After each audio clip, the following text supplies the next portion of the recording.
তা মহান আল্লাহ সুবহানাহু ওয়া তাআলার এই নির্দেশ কি প্রমাণ করে? যে 3 দিন তিনি মানুষের সাথে যাবতীয় কথা বন্ধ রাখা, মাত্রাতিরিক্ত জিকির এবং সকাল সন্ধ্যা তাসবিহ পাঠের বরকতেই মহান আল্লাহ অসম্ভবকে সম্ভব করে দিবেন। আল্লাহু আকবার। আর এই 3 দিনের মধ্যেই তার স্ত্রী গর্ভবতী হবেন। মানুষ যদি জীবনে বড় কিছু অর্জন করতে চায়, তাহলে অতিরিক্ত জিকির এবং সকাল সন্ধ্যার তাসবিহ পাঠের কোনো বিকল্প নাই। আল্লাহ জাকারিয়ার জন্য এত বড় অসম্ভবকে সম্ভব করে দিচ্ছেন, অপ্রয়োজনীয় কথা বন্ধ, জিকির আজকার এবং সকাল সন্ধ্যা তাসবিহ।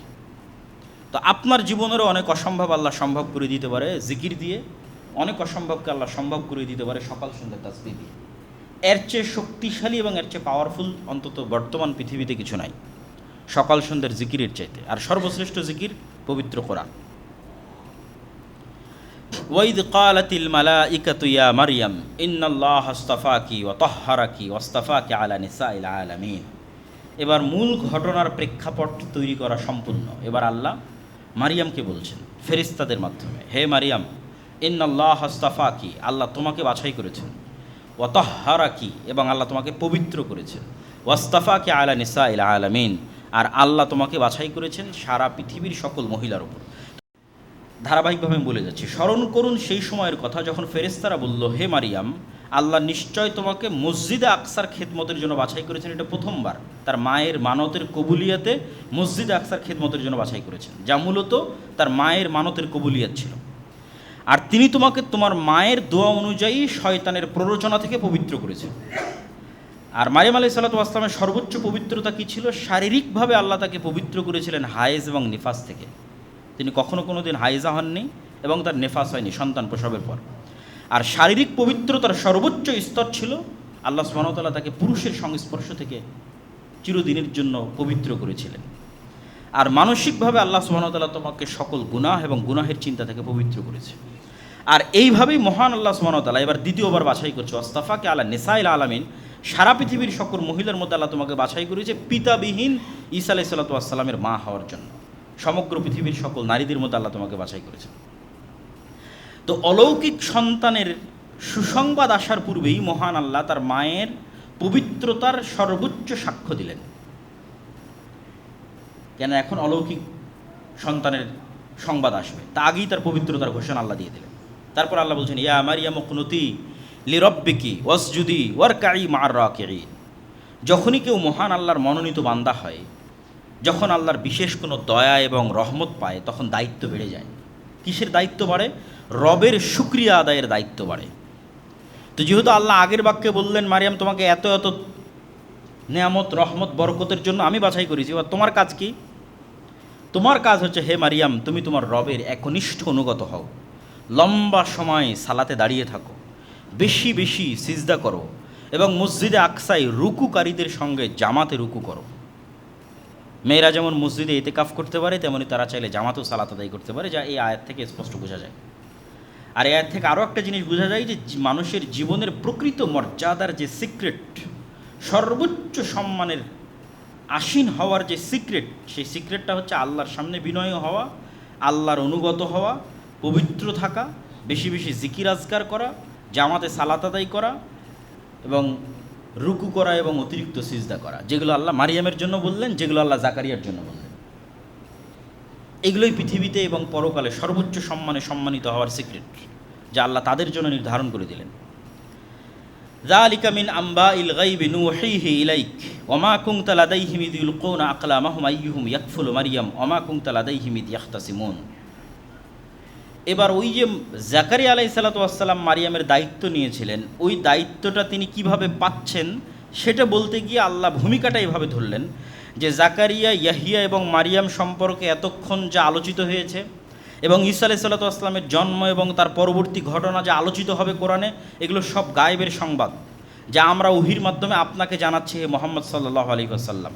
হে মুহাম্মদ সাল্লাল্লাহু আলাইহি ওয়াসাল্লাম, এই ঘটনাগুলোর সময় আপনি সেখানে উপস্থিত ছিলেন না। আবার আপনি নিজে জেরুজালেম বা ফিলিস্তিনের বাসিন্দাও নন যে মানুষের মুখে মুখে শুনবেন, বরং আপনি জেরুজালেম থেকে 1000 কিলোমিটার দূরে মক্কার অধিবাসী। আর আপনি পড়ালেখাও জানেন না যে কোনো কিতাব অধ্যয়ন করে মানুষের সামনে এগুলো বলবেন। আর মক্কায় কোনো আহলে কিতাব বসবাস করতো না, মানে কোনো ইহুদি খ্রিস্টান বসবাস করতো না যে তাদের থেকে শুনে আপনি এটা বলবেন। আর আহলে কিতাবের এক অংশ তো মারিয়ামের সন্তানকে আল্লাহর সন্তান মনে করে, আর এক অংশ তথা ইহুদিরা তো মারিয়ামকে ব্যভিচারী মনে করে, নাউজুবিল্লাহ। আর এক অংশ তো ঈসা আলাইহিস সালাতু ওয়াস সালাম মারা গেছেন মর্মে বিশ্বাস করে। আর আপনি মুহাম্মদ সাল্লাল্লাহু আলাইহি ওয়াসাল্লাম সর্বপ্রথম কোরআনের মাধ্যমে এই তিনটা জিনিস পরিষ্কার করে দিচ্ছেন। কি কি পরিষ্কার করছেন? মারিয়াম আলাইহিস সালাতু ওয়াস সালাম পবিত্র, সেটা পরিষ্কার করছেন। আর কি পরিষ্কার করছেন? ঈসা আল্লাহর সন্তান নয়, এটা পরিষ্কার করছেন। আর কি পরিষ্কার করছেন? ঈসা মারা যায়নি, সেটা পরিষ্কার করছেন। কেউ জানতো না পৃথিবীতে। এগুলো সব আমি আপনাকে আল্লাহ সুবহানাহু ওয়া তাআলা ওহীর মাধ্যমে জানিয়ে দিচ্ছে। এটা রাসূল সাল্লাল্লাহু আলাইহি ওয়াসাল্লামের সত্য ওহীর হওয়ার প্রমাণ বহন করে। তো এইরকম একটা ছোট্ট ঘটনা এবার আমি আপনাকে জানাই। এই প্রেক্ষাপটে আল্লাহ বলতেছেন সেই ঘটনা কি, কীভাবে মারিয়ামের দায়িত্ব পেলেন জাকারিয়া। যখন মারিয়ামের জন্ম হয় তখন তার দায়িত্ব কে নিবে তা নিয়ে বিতর্ক তৈরি হয়। মসজিদে আকসায় ইবাদতকারী আল্লাহর প্রিয় বান্দারা সবাই চায় মারিয়ামের দায়িত্ব নেওয়ার জন্য, যেহেতু তার পিতা ছিল না। এটাকে তারা কল্যাণকর এবং নেকির কাজ মনে করছিল। তো যখন তারা সবাই দায়িত্ব নিতে চাইল, তখন তারা সিদ্ধান্ত নিল যে আমরা লটারি করব এবং লটারির মাধ্যমে নির্ধারিত হবে কে মারিয়ামের দায়িত্ব নেবে। এবং লটারির ধরন ছিল সবাই কলম পানিতে নিক্ষেপ করবে, নদীতে অথবা এমনি পানিতে। যদি স্রোতস্বিনী নদীতে নিক্ষেপ করে তাহলে কলম স্রোতের বিপরীতে যাবে, আর যদি স্বাভাবিক পানিতে নিক্ষেপ করে সব কলম ডুবে যাবে, যার কলম ভেসে থাকবে সে মারিয়ামের দায়িত্ব পালন করবে। তো তারা যে কলমগুলো দিয়ে তাওরাত লিখিত, যেহেতু সবাই আল্লাহর প্রিয় বান্দা, সবাই মসজিদে আকসায় আল্লাহর দিনের খেদমত করতো, দায়ী ইলাল্লাহ, জাকারিয়াও একজন নবী এবং দায়ী ইলাল্লাহ, তারা যে কলমগুলো দিয়ে তাওরাত লিখত সেগুলো তারা পানিতে নিক্ষেপ করলো। সবার কলম ডুবে গেল, কিন্তু জাকারিয়া আলাইহিস সালাতু ওয়াস সালামের কলম ভেসে থাকলো অথবা স্রোতের বিপরীতে চললো। তখন জাকারিয়া আলাইহিস সালাতু ওয়াস সালামকেই দায়িত্ব দেওয়া হলো মারিয়াম আলাইহিস সালাতু ওয়াস সালামের লালন পালনের। তো এই ঘটনাও আপনি জানতেন না হে মুহাম্মদ সাল্লাল্লাহু আলাইহি সাল্লাম, আমি জানিয়ে দিলাম। আর জানার কোনো পরিবেশ আপনার কাছে নাই, কেন আপনার বাড়ি জেরুজালেমে নয়, আপনি পড়া জানেন না, মক্কায় কোনো ইহুদি খ্রিস্টান বসবাস করে না। ইয ক্বালাতিল মালাইকাতু ইয়া মারিয়াম ইন্নাল্লাহা ইউবাশশিরুকি বিকালিমাতিন মিনহু ইসমুহুল মাসীহু ঈসা ইবনু মারিয়াম ওয়াজিহান ফিদ দুনিয়া ওয়াল আখিরাহ ওয়া মিনাল মুকাররাবিন। এবার এতক্ষণ যাবৎ মূল ঘটনা বলার জন্য যে ভূমিকা আল্লাহ প্রস্তুত করলেন, সেই সবচেয়ে ভয়ঙ্কর ব্যতিক্রম ঘটনা বলার সময় চলে এসেছে। মারিয়ামকে মায়ের মানতের মাধ্যমে কবুল করা হয়ে গেছে। অসময়ে মারিয়ামের কাছে খাবার প্রদান করা হয়েছে। অতিরিক্ত জিকিরের মাধ্যমে স্বামীর বার্ধক্য থাকার পরেও এবং স্ত্রীর বন্ধ্যা হওয়ার পরেও তাদের গর্ভে সন্তানের জন্ম হয়েছে, জাকারিয়ার গর্ভে। মারিয়ামের পবিত্রতার ঘোষণা হয়েছে, তাকে বেশি বেশি ইবাদতের আদেশ দেওয়া হয়েছে, জাকারিয়াকে বেশি বেশি জিকিরের আদেশ দেওয়া হয়েছে। এখন মূল যে ঘটনা, সেই ঘটনার প্রেক্ষাপট প্রস্তুত। এবার ফেরেশতারা মারিয়ামকে বলছেন, ইয়া মারিয়াম ইন্নাল্লাহা ইউবাশশিরুকি বিকালিমাতিন মিন, আল্লাহ তোমাকে সুসংবাদ দিচ্ছেন আল্লাহর একটা কালিমার। ইসমুহুল মাসীহু ঈসা ইবনু মারিয়াম, আল্লাহর সেই কালেমা হচ্ছে ঈসা ইবনু মারিয়াম।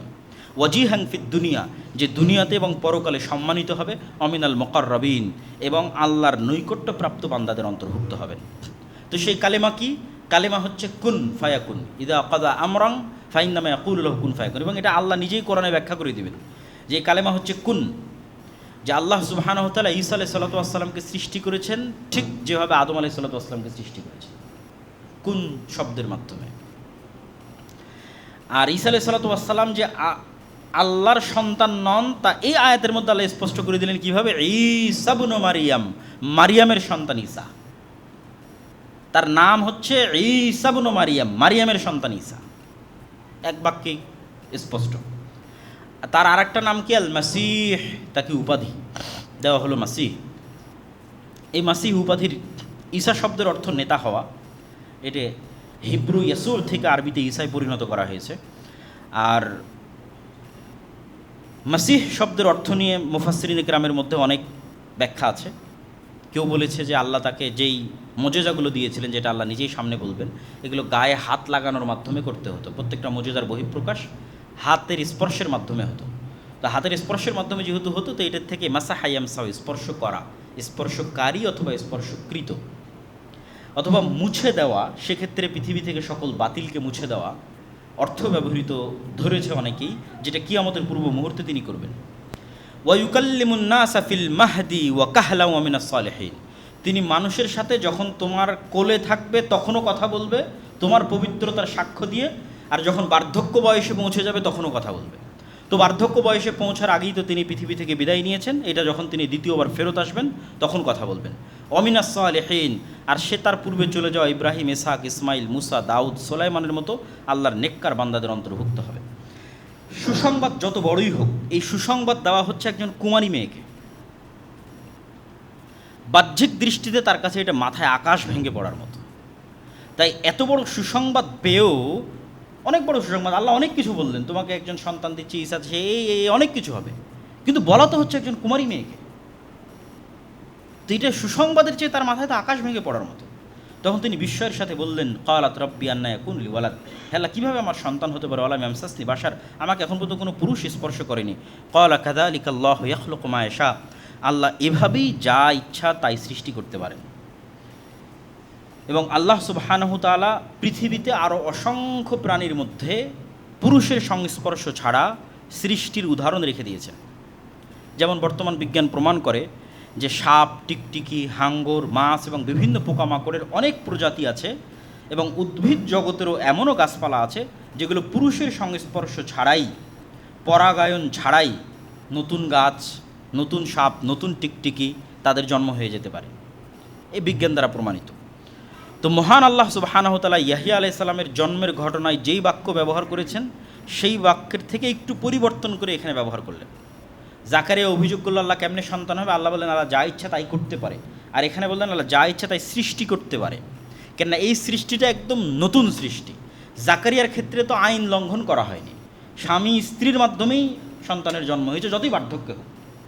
ফলত এটা সম্পূর্ণ নতুন সৃষ্টি নয়। আল্লাহ ওখানে বলেছে আমি যা ইচ্ছা তাই করতে পারি, এখানে বলেছে আমি সম্পূর্ণ নতুন সৃষ্টি, যেমন আদমকে নতুন সৃষ্টি করেছি, সম্পূর্ণ কুন কালেমার মাধ্যমে, হও এই কালেমার মাধ্যমে।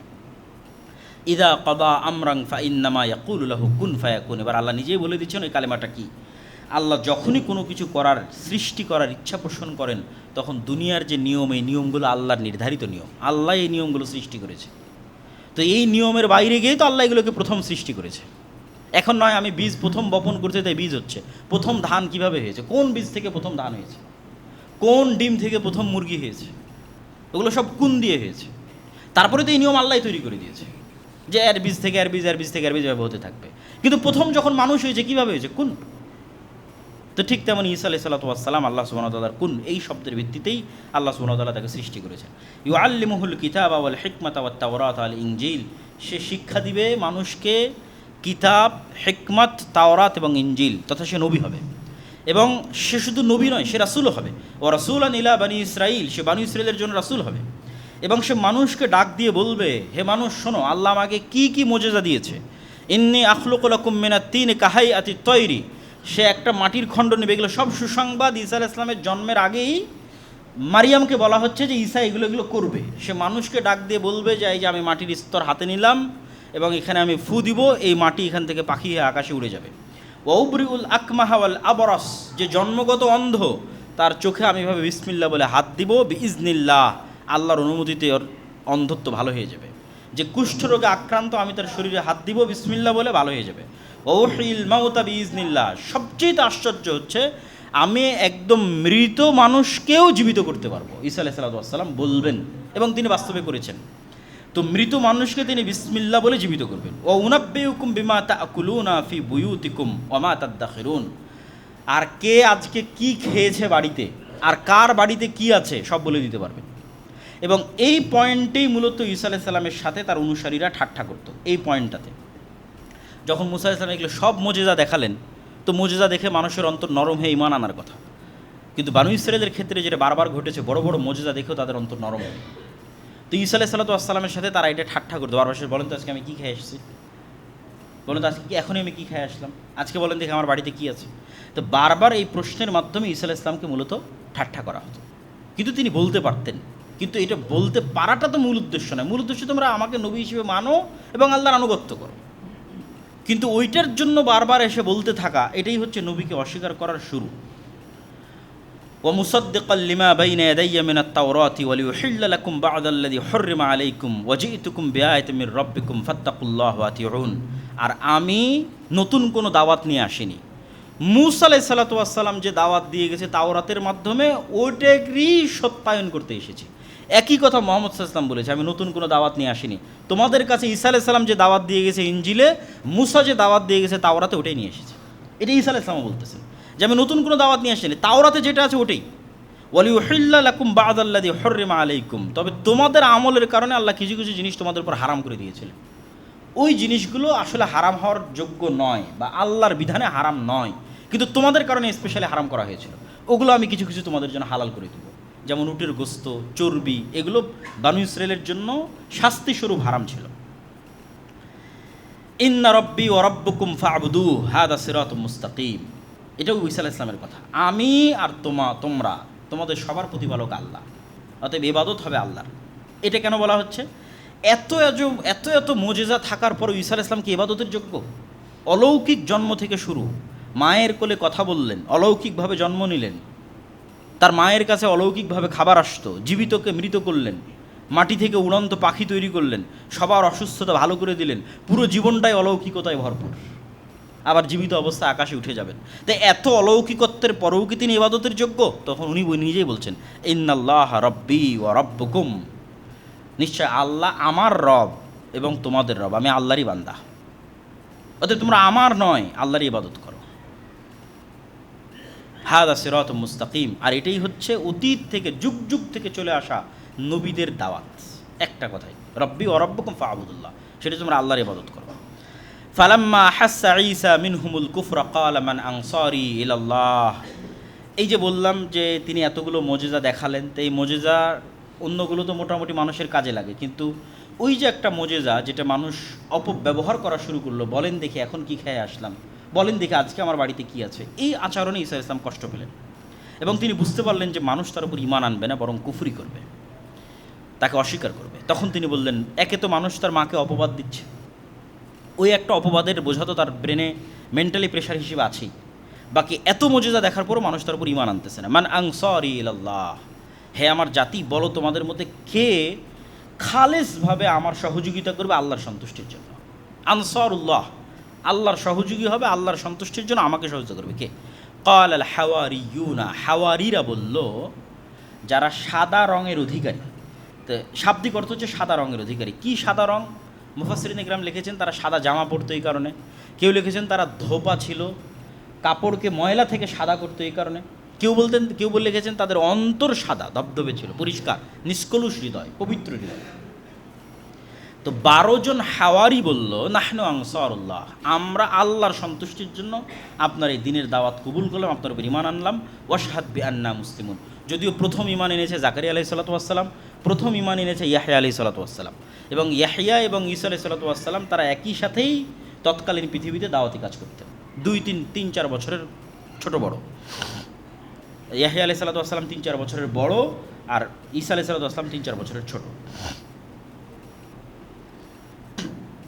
ওয়ামাকারু ওয়ামাকারাল্লাহ ওয়াল্লাহু খায়রুল মাকিরিন, ইহুদিরাও ষড়যন্ত্র করলো আর আল্লাহও তাদের বিরুদ্ধে পাল্টা ষড়যন্ত্র করলেন, আর আল্লাহ যদি পাল্টা ষড়যন্ত্র করেন সেটাকে আর কেউ বাধা দিতে পারে না। তো কি হলো? এই আয়াতের ব্যাখ্যা কি, এই ধারাবাহিকতায় আয়াত কেন আসলো? তো ঈসা আলাইহিস সালাতু ওয়াস সালাম এবং হাওয়ারিরা মিলে এবং ইয়াহইয়া আলাইহিস সালাতু ওয়াস সালাম মিলে জেরুজালেম, ফিলিস্তিন এবং সিরিয়ার মাটিতে যে তাওহীদের দাওয়াত দেওয়া শুরু করলেন, আর উনি যে সবসময় মোজেজাগুলো দেখাতেন, ধীরে ধীরে এই 12 জন দিয়ে শুরু, ইয়াহইয়া দিয়ে শুরু, ধীরে ধীরে তার অনুসারীর সংখ্যা বাড়তেই লাগলো। এবং যখন তার অনুসারীর সংখ্যা বাড়তে লাগলো, তখন ভণ্ড ইহুদি ধর্মীয় নেতা যারা ছিল তাদের মুখোশ উন্মোচিত হতে লাগলো। হিংসার বশবর্তী হয়ে ইহুদিরা তো আগে থেকে তার মায়ের নামে মিথ্যা অপবাদ রটাতো, তারা তার সাথেও শত্রুতার সর্বোচ্চ শিখরে পৌঁছে গেল। এবং কোনো কিছুতেই যখন ঈসা আলাইহিস সালামের দাওয়াত থামানো সম্ভব হচ্ছিল না, তখন রোমান শাসকের সহযোগিতা নিয়ে ঈসা আলাইহিস সালামকে এবং ইয়াহইয়া আলাইহিস সালামকে, 2 জনকে হত্যার ষড়যন্ত্র করা হলো। এবং ইতিহাস বলে যে 3 জনকেই, মানে ইহুদি খ্রিস্টানদের দাবি অনুযায়ী 3 জনকেই হত্যা করা হয়েছে। জাকারিয়াকেও হত্যা করা হয়েছে, ইয়াহইয়াকেও হত্যা করা হয়েছে, ঈসা আলাইহিস সালামকে হত্যা করা হয়েছে। ইসলাম এসে বলল যে ঈসা আলাইহিস সালাম নিহত হননি, 500 বছর পরে এসে বলল ঈসা আলাইহিস সালামকে আল্লাহ উঠিয়ে নিয়েছে। কিন্তু জাকারিয়া এবং ইয়াহইয়া আলাইহিস সালামের বিষয়ে ইতিহাসে মোটামুটি প্রসিদ্ধ যে তাদেরকে ইহুদিরা সাকসেসফুলি হত্যা করেছে, এবং 2 জনেরই হত্যার জন্য ভিন্ন ভিন্ন ঘটনা প্রচলিত আছে, সত্য মিথ্যা আল্লাহ ভালো জানে। জাকারিয়া আলাইহিস সালামের জন্য প্রচলিত আছে তিনি একটা গাছের মধ্যে আশ্রয় নিয়েছিলেন, পুরো গাছ করাত দিয়ে কেটে ফেলা হয়েছিল এবং তিনিও সেখানে নিহত হয়েছিলেন। আর ইয়াহইয়া আলাইহিস সালামের ক্ষেত্রে প্রসিদ্ধ আছে যে তৎকালীন বাদশাহ এক অবৈধ সম্পর্কে লিপ্ত ছিল, যেটা তাওরাত অনুযায়ী, ইনজিল অনুযায়ী হারাম।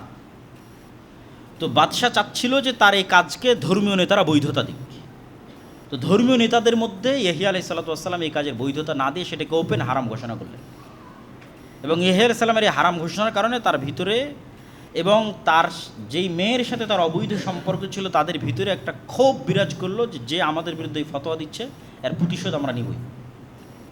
তো ফলো ওই মেয়ে বাদশার কাছে চাইলো যে তুমি যদি আমাকে সন্তুষ্ট করতে চাও তাহলে ইয়াহিয়ার মাথা চাই, কাটা মাথা। তখন বাদশাহ তার সেই প্রেমিকাকে সন্তুষ্ট করার জন্য ইয়াহিয়া আলাইহিস সালাতু ওয়াস সালামের কর্তনকৃত মাথা সেখানে উপস্থিত করেছিল, তথা ইয়াহিয়া আলাইহিস সালামকে হত্যা করেছিল। তো তাদের ষড়যন্ত্র কোথায় গিয়ে সফল হয়নি? ঈসা আলাইহিস সালাতু ওয়াস সালামের ক্ষেত্রে গিয়ে সফল হয়নি, যেটা আল্লাহ বলছেন যে তারা ঈসা আলাইহিস সালাতু ওয়াস সালামকে হত্যার ষড়যন্ত্র করলো। কিন্তু আল্লাহ সুবহানাহু ওয়া তাআলা কী করলেন? আল্লাহ পরের আয়াতে বলছেন, ইদ ক্বালাল্লাহু ইয়া ঈসা ইন্নী মুতাওয়াফফিকা ওয়া রাফিউকা ইলাইয়া ওয়া মুতাহহিরুকা মিনাল্লাযীনা কাফারু। ঈসা, আমি তোমাকে ঘুমের মধ্যে ঘুমন্ত অবস্থায় আসমানে উঠিয়ে নেব, রাফিউকা ইলাইয়া, আমার কাছে উঠিয়ে নেব, ওয়া মুতাহহিরুকা, আর তোমাকে আমি পবিত্র করব যা যা অপবাদ তোমার মায়ের নামে দেওয়া হয়েছে আর মানুষ তোমাকে যা অপবাদ দিয়েছে এগুলো সব কিছু থেকে তোমাকে পবিত্র করে দেব। ওয়া জাইলুল লাযীনা ইত্তাবাউকা ফাওকাল লাযীনা কাফারু ইলা ইয়াউমিল কিয়ামা, আর যারা সত্যিকারভাবে তোমার যে দাওয়াত, তাওহীদের দাওয়াত, এই সত্যিকারভাবে যারা এই দাওয়াতের অনুসরণ করবে, তুমি যে আল্লাহর সন্তান নও বরং আল্লাহর বান্দা এবং আল্লাহর নবী, এটাকে স্বীকার করবে, এবং তোমার মা যে পবিত্র এটাকে স্বীকার করবে, তাদেরকে আমি পৃথিবীতে বিজয়ী রাখবো। সুম্মা ইলাইয়া মারজিউকুম, আর একদিন সবাইকে আমার কাছেই ফিরে আসতে হবে। ফাআম্মাল্লাযীনা কাফারু ফাউআযযিবুহুম আযাবান শাদীদা। আচ্ছা, এরপরের 2-3 আয়াত গ্যাপ দিয়ে আল্লাহ সুবহানাহু ওয়া তাআলা বলছেন, ইন্না মাসালা ঈসা ইনদাল্লাহ কামাসালি আদম খালাকাহু মিন তুরাবিন সুম্মা ক্বালা লাহু কুন ফায়াকুন। যে কথা আমি আগে বলে এসেছি ওই কথাই আল্লাহ সুবহানাহু ওয়া তাআলা এখানে আরও স্পষ্ট করে বললেন যে দেখো, তোমাদের কাছে ঈসার সৃষ্টি অনেক আশ্চর্যের মতো মনে হতে পারে, কিন্তু ইন্না মাসালা ঈসা ইনদাল্লাহ, আল্লাহর নিকটে ঈসার সৃষ্টি তো আদমের সৃষ্টির চেয়ে বেশি কিছু নয়। ইন্না মাসালা ঈসা ইনদাল্লাহ কামাসালি আদম, আদমকে আল্লাহ যেমন সৃষ্টি করেছে বরং তার চেয়ে কম। আদমকে তো বাপ মা ছাড়াই সৃষ্টি করেছে, আর ঈসাকে তো অন্তত মা ছিল, সেটা তার চেয়ে কম। খালাকাহু মিন তুরাব, আদমকে সরাসরি মাটি থেকে সৃষ্টি করেছে, কোনো বাপ নাই মা নাই কিচ্ছু নাই। কী দিয়ে সৃষ্টি করেছে? কুন ফায়াকুন, হাও হয়ে যাও, এটা দিয়ে সৃষ্টি করেছে। তাহলে তোমাদের কাছে আশ্চর্য মনে হতে পারে, কিন্তু আল্লাহ সুবহানাহু ওয়া তাআলার কাছে আশ্চর্য নয়। আর এটাই আল হাক্কু মির রাব্বিকা ফালা তাকুম মিনাল মুমতারিন। আর এই যে আমি বলছি যে ঈসা আল্লাহর সন্তান নন, বরং ঈসা আলাইহিস সালাতু ওয়াস সালাম ওই রকমই যেমন আল্লাহ আদমকে সৃষ্টি করেছেন, এটাই সত্য, এটা নিয়ে যেন হে মুহাম্মদ সাল্লাল্লাহু আলাইহি ওয়াসাল্লাম আপনার অন্তরেও সন্দেহ না থাকে। এটা সরাসরি মুহাম্মদ সাল্লাল্লাহু আলাইহি ওয়াসাল্লামকে বলা হচ্ছে।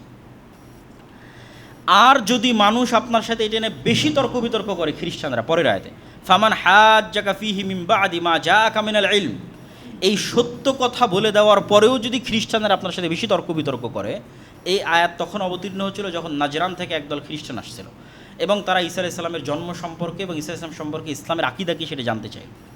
তো যদি এরপরও বেশি তর্ক বিতর্ক করে তাহলে আপনি ওপেন চ্যালেঞ্জে চলে যান। চ্যালেঞ্জ কীভাবে দিবেন? নাদউ আবনাআনা ওয়া আবনাআকুম, এই খ্রিস্টানরা আসো, তোমাদের ছেলে মেয়ে, তোমাদের বাড়ির স্ত্রী পুত্র সব, ওনিসাআনা ওয়া নিসাআকুম, আমাদের ছেলে মেয়ে আর আমাদের বাড়ির স্ত্রী পুত্র সব। কোথায় যাব? আমরা খোলা মাঠে যাব।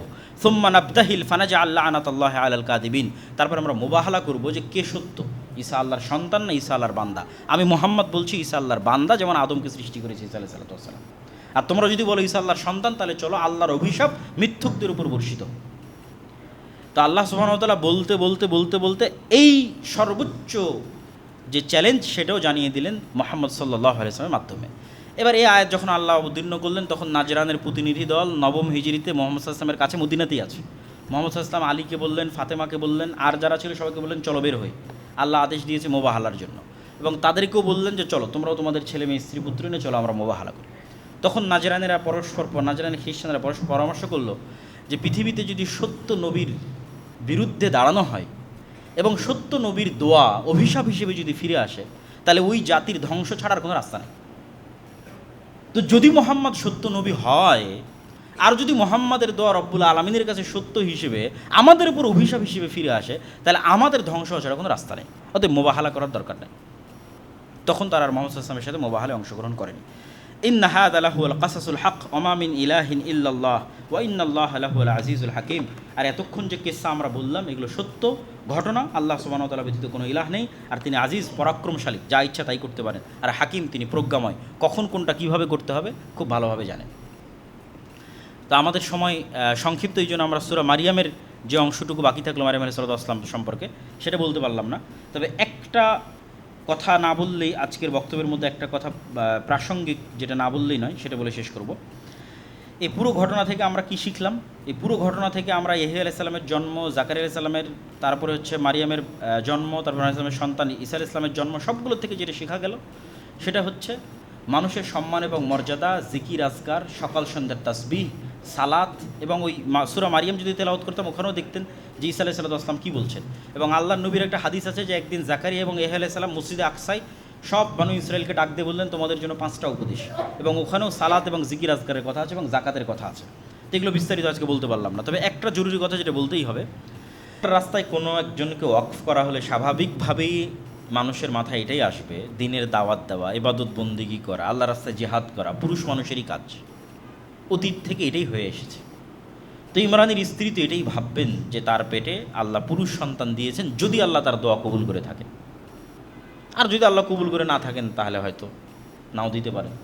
ফালাম্মা ওয়াদাআতহা ক্বালাত রাব্বি ইন্নী ওয়াদাতুহা উনসা, কিন্তু যখন উনি বাচ্চা প্রসব করলেন, ঈসা আলাইহিস সালামের নানি যখন তার মাকে জন্ম দিলেন, তখন তিনি দেখলেন যে তিনি কন্যা সন্তান প্রসব করেছেন। তখন তিনি বলছেন বিস্ময়, আফসোস, আল্লাহর সিদ্ধান্তকে উপেক্ষা করে নয়, কিন্তু আশ্চর্য যে আমি যে দোয়া করলাম সেই দোয়া কবুল হতে হলে তো পুরুষ সন্তান লাগবে। তো বিস্ময় নিয়ে বলছেন রব্বি ইন্নী ওয়াদাতুহা উনসা, আল্লাহ আমি তো মেয়ে সন্তান প্রসব করেছি, তাহলে আমার দোয়ার কী হবে, আমার ওয়াকফ এবং মানতের কী হবে? তো আল্লাহ বলছেন আল্লাহু আ'লামু বিমা ওয়াজাত, এটা কি আল্লাহর জন্য নতুন নাকি? আল্লাহ তো আগে থেকেই জানে তোমার পেটে কী আছে। আল্লাহ আজাল থেকেই জানেন, লাউহে মাহফুজ থেকেই জানেন, অতীত থেকে অনাদি থেকেই জানেন, এবং যখন তোমার পেটে আসে তখনও জানেন। এটা আল্লাহর জন্য আশ্চর্য না। আল্লাহু আ'লামু, আল্লাহ খুব ভালো জানে তোমার পেটে কী আছে এবং তুমি কী সন্তান প্রসব করছো। তবে ওয়ালাইসা যাকারু কাল উনসা, এই বাক্যটা হচ্ছে আমাদের জন্য সবচেয়ে শিক্ষণীয়, যে আল্লাহ সুবহানাহু ওয়া তাআলা এই বাক্যের যদি আমরা অর্থ করি, শাব্দিক অর্থ না করে বোঝানোর মতো যদি অর্থ করি, যে সব ছেলে কি এই মেয়ের মতো হতে পারবে যে মেয়ে এখন তোমার পেটে জন্ম নিচ্ছে? পৃথিবীর কোটি কোটি ছেলে মিলেও মারিয়াম আলাইহিস সালাতু ওয়াস সালামের মতো সম্মানিত হতে পারবে না, ওই জায়গা ওই মর্যাদায় পৌঁছতে পারবে না পৃথিবীর কোটি কোটি ছেলে। তাহলে পৃথিবীর সব ছেলে মিলে কি এই মেয়ের মতো হতে পারবে? সব ছেলে এই মেয়ের মতো নয় যে মেয়ে তোমার পেটে এখন দেওয়া হয়েছে এবং তুমি জন্ম দিলা। ওয়ালাইসা যাকারু কাল উনসা, বিশেষ মর্যাদামণ্ডিত, সুসম্মানিত এবং আল্লাহ কর্তৃক পবিত্র ঘোষণাকৃত অতি উঁচু আসন, এবং তার সম্মান এবং মর্যাদার কথা আল্লাহ সুবহানাহু ওয়া তাআলা নিজে কোরআনে বলবেন। তো এটার থেকে যেটা আমাদের জন্য শিক্ষা, সেটা হচ্ছে সকল কিছুই মানুষ যখন অকল্যাণকর মনে করে তখন সেটা অকল্যাণকর, আর মানুষ যখন কল্যাণকর মনে করে তখন কল্যাণকর। এটা আসলে হয় না। আল্লাহর হিকমতে আল্লাহ ভালো জানেন কোনটা কল্যাণকর কোনটা অকল্যাণকর। ফলে তো সবসময় আপনার সিদ্ধান্তই ঠিক হবে, আর আপনি তাৎক্ষণিক আপনার চাওয়া না পেলে হতাশ হবেন, এটা নয়। ওর মধ্যে আল্লাহ কী হিকমত রেখেছেন আপনি জানেন না। যেমন মারিয়ামের মা জানতো না যে মারিয়ামের পেটে পৃথিবীর ইতিহাসের অন্যতম শ্রেষ্ঠতম একজন নবীর জন্ম হবে, ঈসা আলাইহিস সালাতু ওয়াস সালাম, তাও বিনা পিতায়। এটা কি মারিয়ামের মা জানে? জানে না, কিন্তু এটা আল্লাহ আগে থেকে জানেন। ফলত আল্লাহ তার সন্তানকে কিসের জন্য প্রস্তুত করতেছেন এটা তার তিনি জানেন না, কিন্তু আল্লাহ জানেন। ওয়া ইন্নী সাম্মাইতুহা মারিয়াম, আর আমি তার নাম রাখলাম মারিয়াম।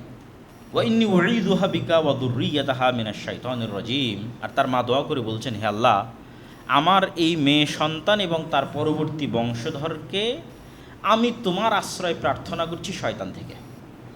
আমার এই মেয়ে এবং তার পরবর্তী বংশধরের জন্য আশ্রয় প্রার্থনা করছি শয়তান থেকে।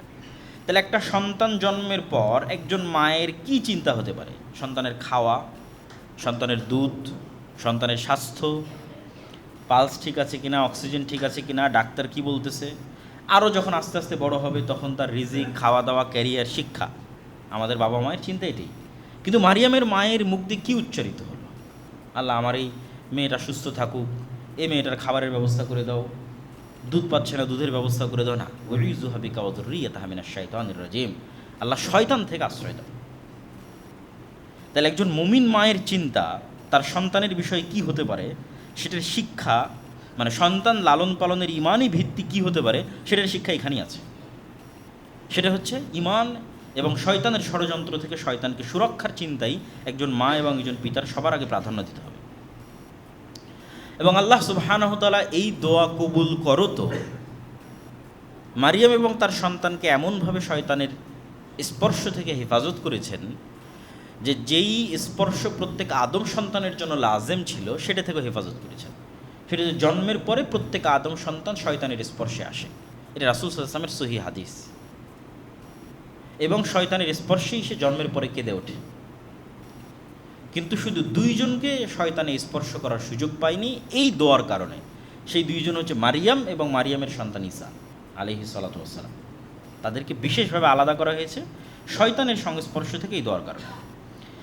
ফাতাকাব্বালাহা রাব্বুহা বিকবুলিন হাসানিন ওয়া আনবাতাহা নাবাতান হাসানা ওয়া কাফফালাহা জাকারিয়া।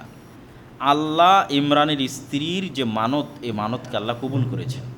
ওই যে কবুল করাটা কবুল করেছেন। ওয়া আনবাতাহা নাবাতান হাসানা, আর যেভাবে একটা গাছকে পরিচর্যা করে বড় করা হয়, আনবাতা নাবাত মানে গাছ রোপণ করে বড় করা, যেভাবে একটা গাছকে পরিচর্যা করে বড় করা হয়, আল্লাহ ওইভাবে মারিয়ামের পরিচর্যা করত তাকে বড় করলেন। ওয়া আনবাতাহা নাবাতান হাসানা, এবং আল্লাহর হিকমত এবং আল্লাহর পরিকল্পনা অনুযায়ী। ওয়া কাফফালাহা জাকারিয়া, আর মারিয়ামের দায়িত্ব নিল তার খালু জাকারিয়া। এবং মারিয়াম আলাইহিস সালাতু ওয়াস সালামের দায়িত্ব তার খালু কিভাবে পেলেন তার বর্ণনা যেহেতু আল্লাহ নিজেই সামনে দিবেন, এই জন্য এখন আর এটা বলতেছি না, সামনে যখন আয়াত আসতেছে তখন এটা বলবো যে মারিয়াম আলাইহিস সালাতু ওয়াস সালামের খালু জাকারিয়ার দায়িত্ব কিভাবে পেলেন। তারপর আল্লাহ বলছেন কুল্লামা দাখালা আলাইহা জাকারিয়াল মিহরাব ওয়াজাদা ইনদাহা রিজকা।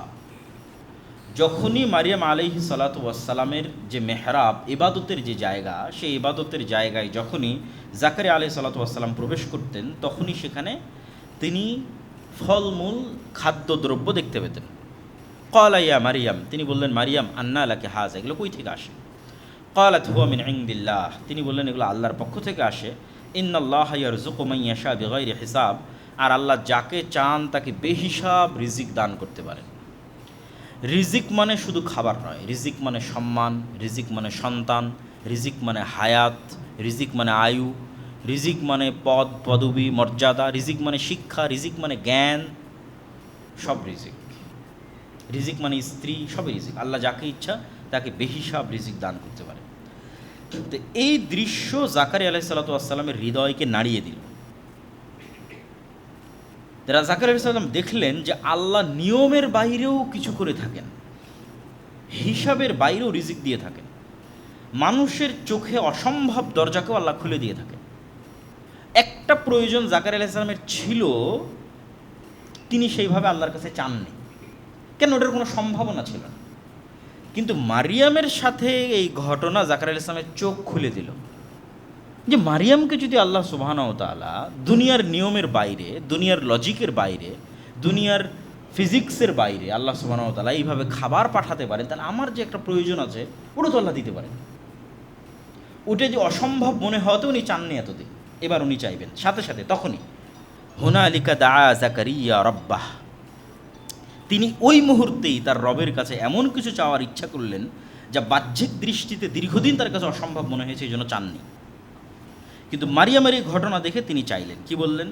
রব্বি হাবলি মিল্লাদুনকা যুররিয়াতান তাইয়্যিবাহ, হে আল্লাহ, মারিয়ামকে যদি আপনি অসময়ে খাবার দিতে পারেন তাহলে আমাকেও তো সন্তান দিতে পারেন। দীর্ঘদিন থেকে এটা আমার চাওয়া ছিল, কিন্তু চাওয়ার সাহস করিনি, কেন? অসম্ভব। কেন অসম্ভব? ওটা তিনি নিজেই ব্যাখ্যা করবেন। ইন্নাকা সামিউদ দুআ, আর আপনি তো দোয়া শুনেন। ইমরানের স্ত্রীর দোয়া শুনেছেন, মারিয়ামের মায়ের দোয়া শুনেছেন, আপনি দোয়া শুনেন। ওই যে আগে বলে এসেছে সামিউন, আল্লাহ শুনেন। কি শুনেন? সামিউদ দোয়া, দোয়া শুনেন। আল্লাহ সর্বশ্রোতা, মানুষের দোয়া শুনেন। এখানে এই আয়াত থেকে দুটো পয়েন্ট আমাদের বের করতে হবে। একটা পয়েন্ট হচ্ছে আল্লাহ যখনই কাউকে সন্তান দেওয়া বা সন্তান চাওয়ার কথা উল্লেখ করেছেন, তখন তার যে গুণের কথা বলেছেন সেটা ওয়াহাবা ইয়াহিবু, ওয়াহাব। আল্লাহ সুবহানাহু তাআলা দয়ালু, ওয়াহাব মানেও আল্লাহ দয়ালু, আল্লাহ দেন। রহমান মানেও দয়ালু, রহিম মানেও দয়ালু। কিন্তু ওয়াহাবের যেটা দেওয়া সেটা হচ্ছে না চাইতেই, অথবা বিনিময় ছাড়াই, অথবা অসম্ভব কিছু, অথবা সে হকদার নয়, অথবা সে যোগ্য নয়, তারপরেও আল্লাহ সুবহানাহু ওয়া তাআলা নিজের দয়ায় দিয়ে দেন, এটাকে বলে ওয়াহাব। হ্যাঁ আপনি দিতে পারেন, আমাকে দেন। আরেকটা কি এখান থেকে তয়্যেবাহ, পবিত্র বংশধর দেন। তিনি তো শুধু সন্তান চাইতে পারতেন, কিন্তু তিনি চাইলেন পবিত্র বংশধর, পবিত্র সন্তান।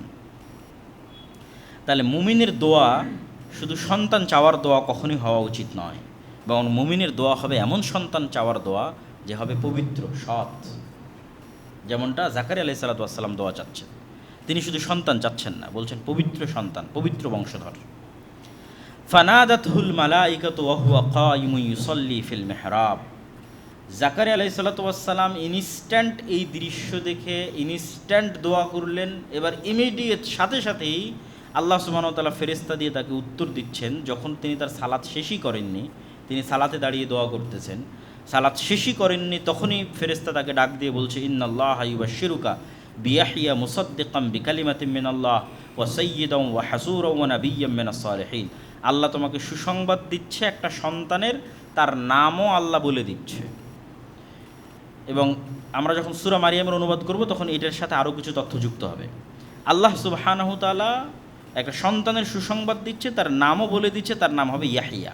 তার গুণ কী হবে? এক, মুসাদ্দিকাম বিকালিমাতিন মিনাল্লাহ, অচিরেই আল্লাহর একটা কালিমা আসবে, সেই কালিমাকে সে সত্যায়ন করবে। আল্লাহর কালিমা হচ্ছে ঈসা আলাইহিস সালাতু ওয়াস সালাম। আল্লাহর এই কালিমার উপর প্রথম ঈমান আনয়নকারী হচ্ছে ইয়াহিয়া আলাইহিস সালাতু ওয়াস সালাম। মানে মারিয়ামের পবিত্রতা এবং মারিয়ামের সন্তানের নবুয়তের উপর প্রথম ঈমান আনয়নকারী ইয়াহিয়া। এটা আল্লাহ আগেই বলে দিচ্ছেন, সে মুসাদ্দিকাম বিকালিমাতিন মিনাল্লাহ, আল্লাহর একটা কালেমা অচিরেই আসবে, সেই কালেমার সে সত্যায়নকারী হবে। ওয়া সাইয়্যিদান, সে নেতা হবে। ওয়া হাসূরান, হাসুর মানে ধৈর্যশীল, ধৈর্যের সর্বোচ্চ চূড়ায় পৌঁছলে হাসুর বলা হয়। ধৈর্যের সর্বোচ্চ চূড়া কি হতে পারে, সেটা হচ্ছে হাসুর। এবং এত সর্বোচ্চ ধৈর্য যে বিভিন্ন ইতিহাস গ্রন্থে, তাফসির গ্রন্থে, বাইবেল, তাওরাত, বিভিন্ন সব জায়গায় বর্ণিত হয়েছে যে ইয়াহইয়া আলাইহিস সালাতু ওয়াস সালামের সর্বোচ্চ ধৈর্য ধারণের স্তরে তিনি যেটা পৌঁছেছিলেন, তার একটা স্তর হচ্ছে মানুষের যৌন কামনার উপর ধৈর্য ধারণ। ফলত তার কখনো কোনো স্ত্রী গ্রহণ বা নারী সংস্পর্শ গ্রহণের কখনো প্রয়োজনই হয়নি। তিনি ধৈর্যের এত সর্বোচ্চ স্তরে পৌঁছে গেছিলেন। ওয়া নাবিয়্যাম মিনাস সালিহিন, তিনি সর্বোচ্চ স্তরের ধৈর্য ধারণকারী হবেন, নবী হবেন, সৎ কর্মশীল বান্দাদের অন্তর্ভুক্ত হবেন। এতগুলো গুণ আল্লাহ সুবহানাহু ওয়া তাআলা ইয়াহিয়ার জন্য বললেন। কোন ইয়াহিয়া? যে জাকারিয়া এখন মারিয়ামের খালু, যিনি এখন তার সন্তানের জন্য দোয়া করছেন, তার যে সন্তান হবে তার গুণ বলছেন। তা আল্লাহ সুবহানাহু ওয়া তাআলার এই ভবিষ্যৎবাণী শোনার পর জাকারিয়া আলাইহিস সালাতু ওয়াস সালাম বিশ্বাস করতেন যে আল্লাহ তাকে চাইলে সন্তান দিতে পারে, কিন্তু সত্যি সত্যি আল্লাহ তাকে সন্তান দিয়ে দিবেন এত বড় আশা উনি করেননি। আর এত দ্রুত আল্লাহ তার দোয়া কবুল করবেন, এটা যেন মেঘ না চাইতে বৃষ্টির মতো। তাই তিনি আনন্দের আতিশয্যে বিস্ময়ে আল্লাহকে বলছেন, রব্বি আন্না ইয়াকুনু লি গোলাম, অস্বীকার করে নয়, বিস্ময়ে, যে আল্লাহ আমার কেমনে সন্তান হতে পারে। অকাদ বালাগানিয়াল কিবার, আমি তো বৃদ্ধ হয়ে গেছি। ওয়ামরাআতি আকির, আমার স্ত্রী বন্ধ্যা। সন্তান হওয়ার কোনো দুনিয়াবি লজিক নাই। পৃথিবীতে সন্তান প্রজননের যে নিয়ম, সেই নিয়মের মধ্যে আমার এবং আমার স্ত্রীর সাধ্য নাই। ক্বালা কাযালিকা আল্লাহু ইয়াফআলু মা ইয়াশা, আল্লাহ বললেন যে আল্লাহ এভাবেই যা ইচ্ছা তাই সৃষ্টি করতে পারেন। পৃথিবীতে সন্তান প্রজননের নিয়মও আল্লাহর সৃষ্টি। আর এই সন্তান প্রজননের নিয়মের বাইরেই আল্লাহ সবার আগে আদমকে সৃষ্টি করেছে। আর এই সন্তান প্রজননের নিয়মের বাইরেই আল্লাহ আদমের স্ত্রী হাওয়াকে সৃষ্টি করেছে। তাহলে আল্লাহর জন্য নিয়ম নয়, কেন নিয়ম তো আল্লাহই তৈরি করেছে। ওয়া কাযালিকা আল্লাহু ইয়াফআলু মা ইয়াশা। আর এই ঘটনাই পরবর্তীতে ঈসা আলাইহিস সালাতু ওয়াস সালামের অলৌকিক জন্মের উপর ঈমান আনার জন্য জাকারিয়া এবং ইয়াহিয়াকে সহযোগিতা করবে। আমি বললাম না যে এতগুলো ঘটনা বর্ণনা হচ্ছে একটা প্রেক্ষাপট তৈরি করার জন্য, কেননা সবচেয়ে ভয়ঙ্কর ঘটনা তো সামনে আসতেছে, সেটার প্রেক্ষাপট তৈরি হচ্ছে। প্রথম প্রেক্ষাপট হচ্ছে মারিয়ামের নিজেরই জন্ম। তারপরের প্রেক্ষাপট কি? মারিয়ামের কাছে অসময়ে খাদ্য আসতেছে। তারপরে প্রেক্ষাপট কি? জাকারিয়া দোয়া করলেন, সাথে সাথে দোয়া কবুল হয়ে গেল। জাকারিয়া নিজে বৃদ্ধ, তার স্ত্রী বন্ধ্যা, তারপরও তাদের সন্তান হবে। এগুলোর দ্বারা একটা প্রেক্ষাপট তৈরি হচ্ছে যেন এরা অন্তত ঈমান আনয়ন করতে পারে যখন ঈসা আলাইহিস সালামের জন্ম হবে। এবং যখন ঈসা আলাইহিস সালামের জন্ম হবে তখন এনারাই প্রথম ঈমান আনয়ন করবেন, জাকারিয়া এবং ইয়াহইয়া। কেন? অলরেডি তারা এক্সপ্লোর করেছে যে আল্লাহ পারে, তার নিজের জীবনে এক্সপ্লোর করেছে। ক্বালা রাব্বি জাআল্লি আয়া, হে আল্লাহ এত বড় ব্যতিক্রম ঘটনা ঘটবে এর একটা নিদর্শন দেন। বিশ্বাস হচ্ছে না, কেমনে বিশ্বাস করবো যে কখন আমার স্ত্রী গর্ভধারণ হচ্ছে?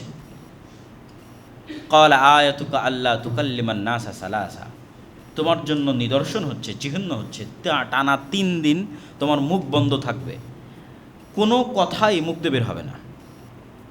শুধু কি বের হবে? ওয়াযকুর রাব্বাকা কাসীরান ওয়াসাব্বিহ বিল আশিয়্যি ওয়াল ইবকার, শুধু সকাল সন্ধ্যায় তাসবিহ হবে আর সবসময় আল্লাহর জিকির হবে। 3 দিন পারলে আল্লাহর জিকির করো, না পারলে মুখে তালা দিয়ে রাখো। মুখে তালা থাকবে, মানুষের সাথে কোনো কথা হবে না, যদি মানুষের সাথে খুব জরুরি প্রয়োজন হয় ইশারায়, কিন্তু মুখ খোলা যাবে না।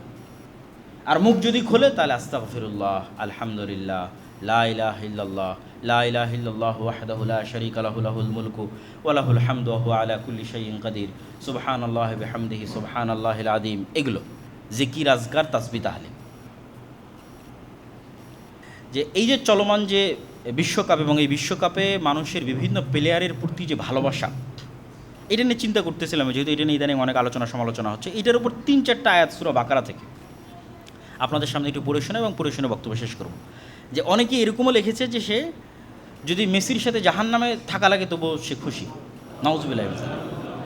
তো আল্লাহ সুবহানাহু ওয়া তাআলা কী বলছেন কোরআন মাজিদে? ওয়া মিনান নাসি মান ইয়াত্তাখিযু মিন দুনিল্লাহ, মানুষের মধ্যে এমনও মানুষ আছে যারা আল্লাহ ব্যতীত অন্য কাউকে এত বেশি ভালোবাসে যতটা আসলে আল্লাহকে ভালোবাসা উচিত। সূরা বাকারা 164 থেকে 167 নম্বর আয়াত হুবহু অনুবাদ করব।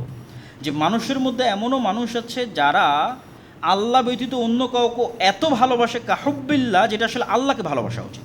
ওয়াল্লাযীনা আমানু আশাদ্দু হুব্বান লিল্লাহ, আর যারা ঈমান আনয়ন করেছে তারা সবচেয়ে বেশি ভালোবাসে রব্বুল আলামিনকে, আল্লাহকে। ওয়ালাউ ইয়ারাল্লাযীনা যালামু ইয ইয়ারাউনাল আযাবা আন্নাল কুওয়াতা লিল্লাহি জামিআ, যেই দিন আল্লাহর আযাব নেমে আসবে পৃথিবীতে অথবা কিয়ামতের মাঠে, সেই দিন এই সমস্ত জালেম, পাপাচারী, পাপিষ্ঠরা দেখতে পাবে যে আন্নাল কুওয়াতা লিল্লাহি জামিআ, সব ক্ষমতার মালিক আল্লাহ। যেই দিন এটা তাদের সামনে পরিষ্কার এবং স্পষ্ট হয়ে যাবে যে সকল ক্ষমতার মালিক আল্লাহ। ওয়ান্নাল্লাহ শাদীদুল আযাব, আর আল্লাহ যদি শাস্তি দিতে চান খুবই ভয়ঙ্কর শাস্তি দিতে পারেন। সেই দিন কী হবে জানো? ইয তাবাররা আল্লাযীনা তুবিউ মিনাল্লাযীনা ইত্তাবাউ, সেই দিন অবস্থার ভয়াবহতায় মানুষ যাদের ফ্যান ফলোয়ার ছিল, মানুষ যাদেরকে ভালোবাসতো জান এবং প্রাণ দিয়ে, ওই সমস্ত যারা আমরা যেটা বলি ভাইরাল বলেন অথবা খুবই জনপ্রিয় বলেন, তো সেই জনপ্রিয় ভাইরাল অথবা যেটাই বলেন, যাদের মানুষ ব্যাপকভাবে ফ্যান ফলোয়ার ছিল, তারা যখন অবস্থার ভয়াবহতা দেখবে তখন তারা কি করবে? এদের থেকে নিজেদের সম্পর্ককে ছিন্ন করে নেবে। তো আমি তো জানি না এই কে। যখন অবস্থার ভয়াবহতা এতটা হবে, সেই দিন তাদের অনুসারীদের থেকে সম্পর্ক ছিন্ন করে নেবে। তা আমি যদি বাস্তব উদাহরণ বলি, মিস্ত্রি বলবো আমি তো জানি না এই কে, যে বলছে যে আমি জাহান্নামেও থাকতে চাই। আল্লাহ বলছেন ইয তাবাররা আল্লাযীনা তুবিউ মিনাল্লাযীনা ইত্তাবাউ, যাদের ফ্যান ফলোয়ার, ওরা ওদের ফ্যান ফলোয়ার থেকে সম্পর্ক ছিন্ন করে নেবে অবস্থার ভয়াবহতায়। ওরা আউল আযাব, আযাব দেখে এত হতবিহব্বল হয়ে যাবে যে তাকাত্তাআতিল আসবাব, দুনিয়ার সকল উপায় এবং মাধ্যম ওই দিন ছিন্ন হয়ে যাবে। ওয়া ক্বালা আল্লাযীনা ইত্তাবাউ, ওই দিন যখন ওরা বলবে যে আমি তো চিনি না এই কে, যে এত ভালোবাসা প্রকাশ করতেছে, আজীবন সেই গেঞ্জি গায়ে দিয়ে থেকেছে, বলেছে না আমি যেখানেই হোক তার সাথে থাকতে চাই, যেতে চাই, তখন ওর গুরুই যখন বলবে যে আমি তো চিনি নাই কে, হুইজ হি, কে সে, জানি নাই কে, কই থেকে আসলো, আমি তো বলিনি আমার অনুসরণ করতে, আমাকে মানতে। তখন কি হবে? যখন এরকম ছ্যাঁকা খাবে, মানে একদম খাঁটি বাংলায় বললে, যখন এই ছ্যাঁকাটা খাবে, তখন এবার ফ্যান ফলোয়াররা বলবে লাউ আন্না লানা কাররাতান ফানাতাবাররা মিনহুম কামা তাবাররাউ মিন্না, রে যদি দুনিয়াতে যাওয়ার সুযোগ পেতাম তাহলে আজকে যেভাবে সে বলল কে, একে তো আমি চিনি না, দুনিয়াতে ওকে গিয়ে বলে আসতাম আরে তুই কে, আমি তোকে চিনি না। আবার যদি দুনিয়াতে যাওয়ার সুযোগ পেতাম তাহলে আমিও একটু এরকম সম্পর্ক ছিন্ন করতাম যে ও কে আমি চিনি না, কেন আজ কিয়ামতের মাঠেও বলতেছে এ কে, আমি তাকে চিনি না। তাহলে যদি আবার কিয়ামতের মাঠে ফিরে যাওয়ার সুযোগ হতো, দুনিয়াতে যাওয়ার ফিরে যাওয়ার সুযোগ হতো, তাহলে আমরাও একটু চেষ্টা করতাম এই সমস্ত জনপ্রিয় ব্যক্তিদের থেকে একটু নিজের সম্পর্কটা ছিন্ন করে নিতে, দেখাতে একটু তাদের মুখের উপর যে আমি চিনি না তুমি কে। এখন কিয়ামতের মাঠে সে বলতেছে যে সে চিনে না আমি কে। কাযালিকা ইউরিহিমুল্লাহু আমালহুম হাসারাতিন আলাইহিম ওয়া মা হুম বিখারিজিন মিনান নার, এইভাবেই আল্লাহ কিয়ামতের মাঠে মানুষের আমলকে তার সামনে আফসোস করে তুলে ধরবে। এবং পেশ করবেন। আল্লাহ সুবহানাহু ওয়া তাআলা আমাদের হেফাজত করুক, আল্লাহুম্মা আমিন। যে এই যে চলমান যে বিশ্বকাপ এবং এই বিশ্বকাপে মানুষের বিভিন্ন প্লেয়ারের প্রতি যে ভালোবাসা, এটা নিয়ে চিন্তা করতেছিলাম, যেহেতু এটা নিয়ে ইদানিং অনেক আলোচনা সমালোচনা হচ্ছে। এটার উপর 3-4টা আয়াত সূরা বাকারা থেকে আপনাদের সামনে একটু পড়ে শোনা এবং পড়ে শুনে বক্তব্য শেষ করব। যে অনেকে এরকমও লিখেছে যে সে যদি মেসির সাথে জাহান্নামে থাকা লাগে তবুও সে খুশি। নাউযুবিল্লাহি মিন যালিক। তো আল্লাহ সুবহানাহু ওয়া তাআলা কি বলছেন কোরআন মাজিদে, ওয়া মিনান নাসি মান ইয়াত্তাখিযু মিন দুনিল্লাহ, মানুষের মধ্যে এমনও মানুষ আছে যারা আল্লাহ ব্যতীত অন্য কাউকে এত বেশি ভালোবাসে যতটা আসলে আল্লাহকে ভালোবাসা উচিত। সূরা বাকারা 164 থেকে 167 নম্বর আয়াত হুবহু অনুবাদ করব। যে মানুষের মধ্যে এমনও মানুষ আছে যারা আল্লাহ ব্যতীত অন্য কাউকে এত ভালোবাসে কাহুব্বিল্লাহ, যেটা আসলে আল্লাহকে ভালোবাসা উচিত। ওয়াল্লাযীনা আমানু আশাদ্দু হুব্বান লিল্লাহ, আর যারা ঈমান আনয়ন করেছে তারা সবচেয়ে বেশি ভালোবাসে রব্বুল আলামিনকে, আল্লাহকে। ওয়ালাউ ইয়ারাল্লাযীনা যালামু ইয ইয়ারাউনাল আযাবা আন্নাল কুওয়াতা লিল্লাহি জামিআ, যেই দিন আল্লাহর আযাব নেমে আসবে পৃথিবীতে অথবা কিয়ামতের মাঠে, সেই দিন এই সমস্ত জালেম পাপাচারী পাপিষ্ঠরা দেখতে পাবে যে আন্নাল কুওয়াতা লিল্লাহি জামিআ, সব ক্ষমতার মালিক আল্লাহ। যেই দিন এটা তাদের সামনে পরিষ্কার এবং স্পষ্ট হয়ে যাবে যে সকল ক্ষমতার মালিক আল্লাহ। ওয়ান্নাল্লাহ শাদীদুল আযাব, আর আল্লাহ যদি শাস্তি দিতে চান খুবই ভয়ঙ্কর শাস্তি দিতে পারেন। সেই দিন কী হবে জানো?